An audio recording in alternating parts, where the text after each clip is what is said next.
Resident Evil Revelations is meant to harken back to the golden era of the series, when haunting atmospheres and an emphasis on puzzle solving took precedence over rampant action sequences and massive firefights. Fans of the original Revelations can look forward to the next game coming in early 2015, which stars Claire Redfield from Resident Evil 2 and her new partner Moira, daughter of Barry Burton from the original Resident Evil. The pair have been abducted under mysterious circumstances and whisked away to an island that's infested with raging hulks known as the Afflicted. The two have to work together using their specialized skill sets to make it out alive, and while this has the potential to form an interesting dynamic, after playing the first 30 minutes of the game, I walked away feeling like it might also be a source of frustration as the adventure goes on. The game begins as Claire wakes up in a dank prison cell. Without warning, the door unlocks. Claire wanders out and quickly discovers Moira further down the cell block.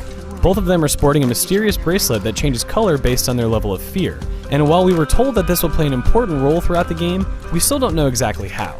As you look for an escape, swapping between Moira and Claire, you quickly get your first taste of the game's enemies, who for some reason are tirelessly infuriated. But they seem to be infected with something, they're apparently insane rather than sick. They'll attack and bite, but they don't carry a virus. Crazy or no, the Afflicted are smart and will follow you upstairs and ladders, making it difficult to flee and avoid conflict. While you can hack away at incoming Afflicted with your knife, you have to turn your handgun or shotgun to clear a path when the going gets tough. For some unspoken reason, Moira refuses to use a gun, which is probably the most idiotic trait for a character caught in a life or death scenario to have. It's hard to believe that Moira would choose not to bear arms given their predicament. This has an impact on the partner system during gameplay. While Claire is capable of defending herself, Moira is almost useless on her own, forcing you to babysit her. If you spy an exit as Claire and try to make a run for it, often you need to go back and save Moira. You can always swap to Moira and blind your attackers in an attempt to free yourself, but if Claire's overwhelmed by Afflicted and dies, it's game over. Unfortunately, Moira introduces even more issues. In an effort to make her sound like an angsty teenager, Capcom's written her character as brash and outspoken, but her dialogue lacks any degree of subtlety.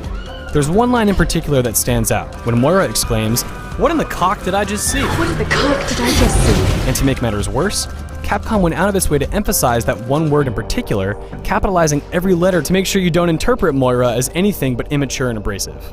No doubt, Capcom has its work cut out for it with that character, but having only played a small portion of the game, it's too early to write her off completely. Revelations 2 could be a promising addition to the Resident Evil series, but that will only be true if the partner system works as intended.